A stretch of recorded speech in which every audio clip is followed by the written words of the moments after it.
ఇంకీరోజు 26వ తేదీ ఏప్రిల్ నెల 2024 శుక్రవారం. ఇంకీరోజు మనం మదనపల్లి మార్కెట్లో టొమాటో స్టాక్ అంటే దిగుమతిని ఎలా వచ్చి మనం ఏ వాళ్ళలో తెలుసుకుందామండి. అంటే దిగుమతి ఏంటిపైన ఎక్కువగా వచ్చిందో తక్కువగా వచ్చిందో వీటన్ని తెలుసుకునే ముందు ఇంకా మన ఛానల్ సబ్స్క్రైబ్ చేసుకోకుండా అలాగే ఈ వీడియోని లైక్ చేయకుండా చూస్తూ ఉంటే వెంటనే లైక్ ప్లస్ సబ్స్క్రైబ్ చేసుకోండి. ఈ వీడియోని లైక్ చేయకపోతే లైక్ చేసండి, అలాగే సబ్స్క్రైబ్ చేయకపోతే వెంటనే సబ్స్క్రైబ్ చేస్తాండి. ఇంకా విషయానికి వస్తే తెలిసింది కదా, మదనపల్లి మార్కెట్లో సుమారుగా ఒక 29 బండి ఇంకా 31, 32, 33 ఇలా అయితే ఉన్నాయి. మదనపల్లి మార్కెట్లో 25 కిలోల బాక్సులు ఇంకా 26 కిలోల బాక్సులు మాత్రమే ఉంటాయి.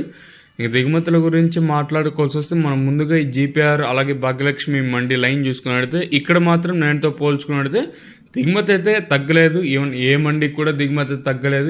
ఈ మండి లైన్ చూసుకుంటే మదీనా మండికి అయితే ఎక్కువగా వచ్చాయి. తత్వ మండీలన్నిటికీ సేమ్ ఎన్నో షర్ట్ల దిగుమతి వచ్చింది.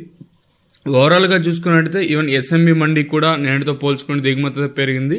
ఇంకా అలాగే టీవీఎస్ మండి లైన్ చూసుకున్నా టీవీఎస్ మండికి ఎక్కువ వచ్చి, అలాగే కేఏ కేజీఎన్కి సిఎంహెచ్కి ఎక్కువ వచ్చి, ఎంఆర్ మండికి ఇలా యా మండి తీసుకున్నా కూడా నేటితో పోల్చుకుని దిగుమతి అయితే ఈ పక్క మండి లైన్లో పెరిగాయి. అలాగే టీవీఎస్ మండి లైన్ అంతా నేటితో పోల్చుకున్నట్లయితే దిగుమతి అయితే పెరిగింది. ఈవెన్ జేకే వర్మ మండి కూడా నేటితో పోల్చుకుని దిగుమతి అయితే పెరిగింది. మరి చూద్దాము ఈ ధరలు అనేది ఏ విధంగా వెళ్తాయని. మనకు ఒక్కొక్కసారి వేలంపాట్లు అనేది 8:30కి ప్రారంభమవుతుంది, ఒక్కొక్కసారి 8:45కి ఇలా అయితే ప్రారంభమవుతూ ఉంటుంది. ఓవరాల్గా చూసుకున్నట్టు నేటితో పోల్చుకుని మళ్ళీ దిగుమతి అయితే పెరిగింది. మరి ఈ ధరలు అనేది ఏ మేరకు వెళ్తాయనైతే చూడాలి.